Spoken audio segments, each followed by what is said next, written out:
Hi again, everyone. Welcome to another episode of RV Business Capital Talk, sponsored by Excel. I'm Rick Kessler, and with me, Sherman Goldenberg, and we're from RV Business, and we have a esteemed lineup of dealerships today. Let me start right off using my notes because I will screw it up. Alphabetically, Brad Bacon, Pleasureland RV, locations in Minnesota, South Dakota, and Wisconsin. Brad, thanks for coming. Thanks for Then we asking. have Lane Bell. Lane is from Bell Camper Sales, and he's in Oklahoma. And then Ryan Horsey, Parkview RV Center in Delaware. And of course, he is also the current chairman of the RV Dealers Association. And last but not least, Phil Ingrassia. Phil, of course, the president of the RVDA, and also this summer going to be inducted into the RV Hall of Fame. Thanks. Gentlemen, thank you very much for joining us. Well, gee, since we got so many dealers here in the room, let's talk about what you guys are seeing out there on the front lines. Brad, we might as well start with you. How are things out in your neck of the woods? Sure. I could probably use a lot of adjectives, but only certain ones that we'll use on the call. But no, it's been a roller coaster. It's spotty. Certain stores that were down last year are up this year, and vice versa. Certain stores that were up last year are, either level or down a little bit. Overall, it's probably what we expected.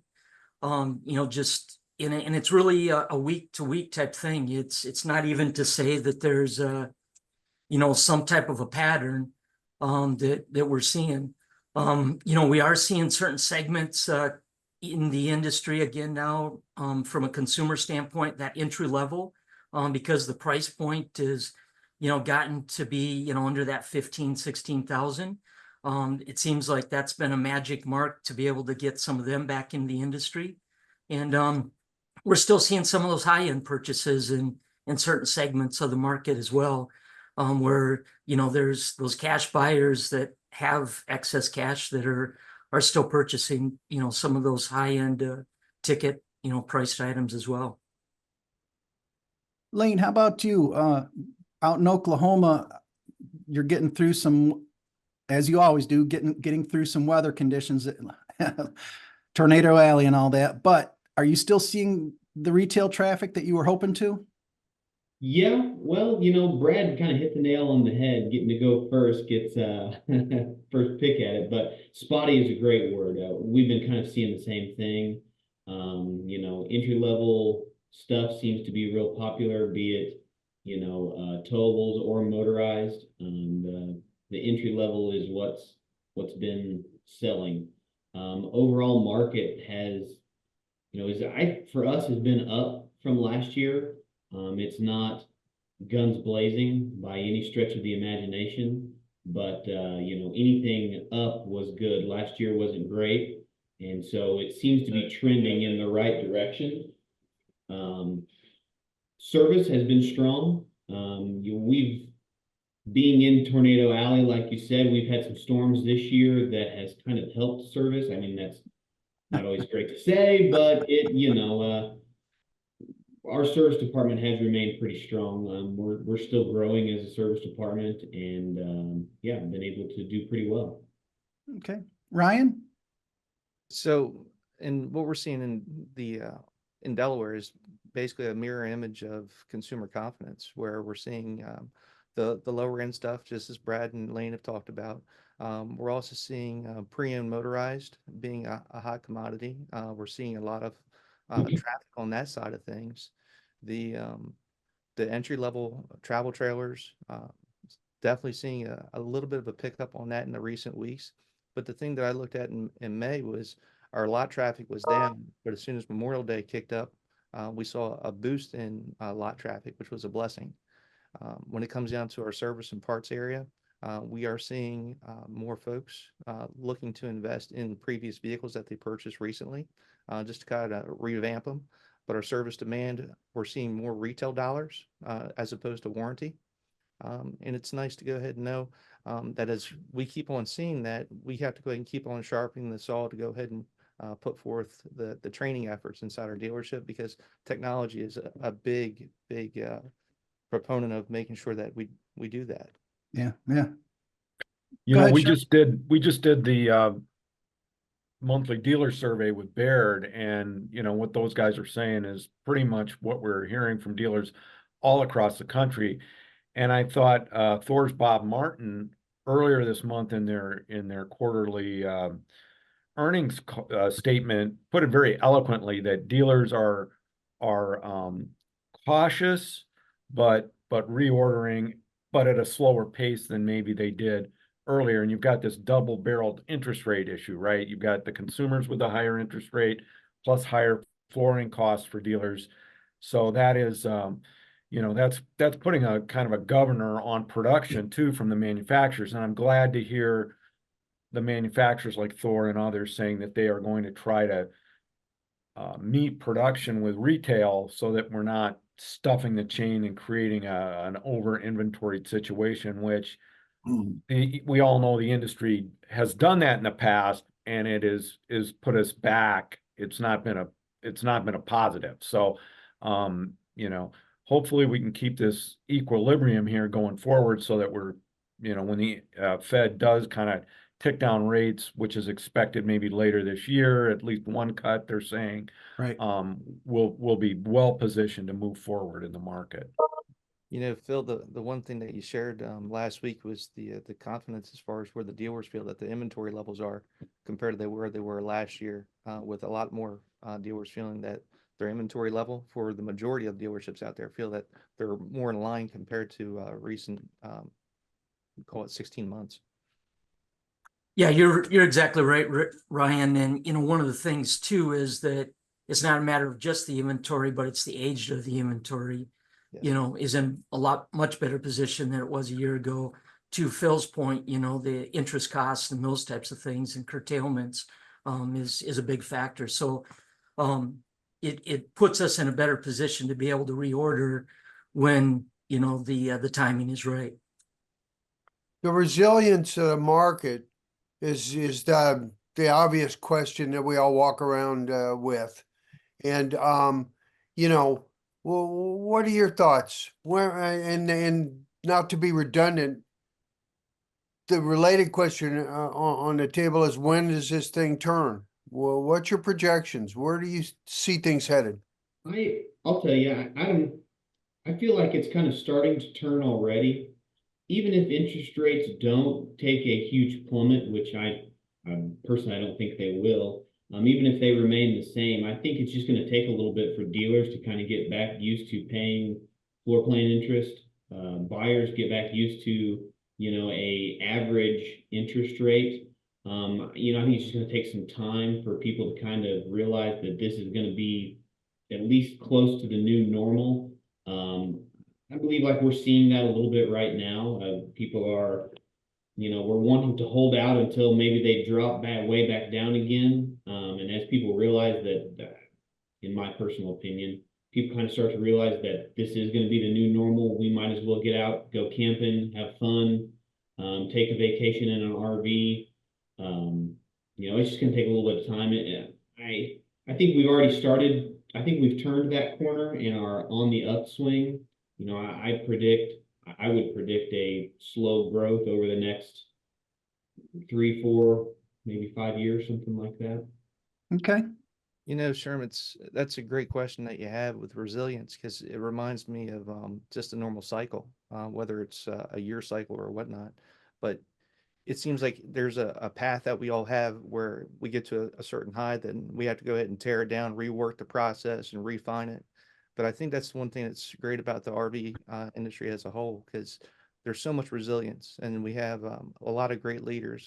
I'm fortunate enough to have Dad with us to go ahead and say, you know, I remember back a few years ago to have this little lessons, and I remember hearing the stories from Mike Molino, as Phil's talked about, and then also just many other dealers that kind of are always there at your call to say, you know, how do we go ahead and navigate these waters? But the best part is right now with the industry relations that we have between the Dealers Association and the Industry Association is that there is so much understanding that we all know that we're in this together, and with that resilience just kind of binding us together as a staple. it's very helpful for that. You know, I think the positive thing too, just to add to what Lane and Ryan were saying is, you know, the consumers that are coming in that maybe aren't buying, you can tell the interest and the desire is there. So even though maybe now isn't the right time, you know, I think they're only, you know, basically maybe a year away type thing. I think, you know, the rest of the year is going to continue to be some of the similar type roller coaster and, you know, with the election and some of those types of things. But I think it sets up for 25, you know, to be a stronger year and also a growth year. Not, you know, big growth, but some type of a growth at least. You know, one of the biggest blessings that we've had, and Phil, I can't thank you enough for inviting us for the Outdoor Recreation Roundtable. The best takeaway that I got out of a very, very fast-paced 8-hour day was people still love to camp, and they enjoy the outdoors and the refining effect that it has for our psyche. But while people camp, they have two alternatives. They can do it by recreational vehicles, or they can do it by camping in a tent. Good luck to them. But I prefer camping in an RV, and it's just so nice to be able to go ahead and whether it's looking on the Appalachian Trail, just making these different memories. We're just very, very fortunate to go ahead and have the passion that we have with our RV industry and share it with our customers so we can kind of go ahead and help pave their way and assist them in that growth for enjoying it. Excuse me, keeping in mind that the Coleman trailer is again a top seller, and is very diminutive, small, towable. What are you seeing? What is a typical purchase on your ends in this small trailer era? What are they buying? Yeah. You know, whether it's a stick and tin like the Coleman product or like some of the other Keystone products as far as stick and tin like the Colorados that were out there, or even just the Salem brands. Those are all very good entry-level products. And I call those the weekend warriors. With the average age of most consumers nowadays being about 33 years old, they have a family, they're going out, they're exploring the campsites on the weekends. It tells you that they have a 5-day work week. And with that being said, they're on a budget. And the best thing that you can go ahead and do right now is just enjoy that time with your kids, your family. That's probably one of the biggest reasons. And Brad and Lane, I'm going to ask you to chime in on that one. But when you go ahead and see the stick and tin vehicles moving at a higher price or at a higher pace compared to some of the fiberglass trailers, that usually comes down to it 9 times out of 10. Yep. With 100, yep, I agree 100%. Under 20,000, under 3,500 pounds. Seen a lot of, you know, lighter weight, people looking for lighter weight. If it's not less expensive, we've been moving just smaller units in general that are lighter weight. People with, you know, vehicles that aren't rated to tow. You know, we're not talking 1-ton trucks. We're talking smaller vehicles that have a smaller tow capacity that are wanting something a little bit smaller, a little bit lighter weight. Yeah, I echo exactly with what Ryan and Lane are saying. You know, that lighter weight, under $20,000 price point, stick and tin. The one thing that I'll add to that's been a little bit interesting for us, we took a new product line, Mod Bug, this year that is kind of more of that tab, you know, real lightweight type of product. And we've seen a nice surge in that. And the interesting thing is it hasn't been just from a younger demographic. Even, you know, the older demographic have been, you know, traveling, you know, with that type of a unit as well, that they maybe have gotten out of, you know, the larger fifth wheels or motorized and just used it as a, you know, a sleepover and as they're continuing to travel, you know, lighter. So that's been an interesting segment of the market for us to get into and be able to kind of open up new doors for new consumers. So here's a question for you. And Brad, I'm sure Earl Williams thanks you for the Mod Bug plug, but is this typically how we emerge, or, you know, once we're in recovery mode, we see the smaller, less costly units go first, and then everything else kind of follows in that wake? You know, I think a lot of those things, as far as in that way, comes into social media playing such a big impact with some of the attention that it grabs. I look at things like the Alliance RV, their fan base, a lot of those overlander groups that are doing those.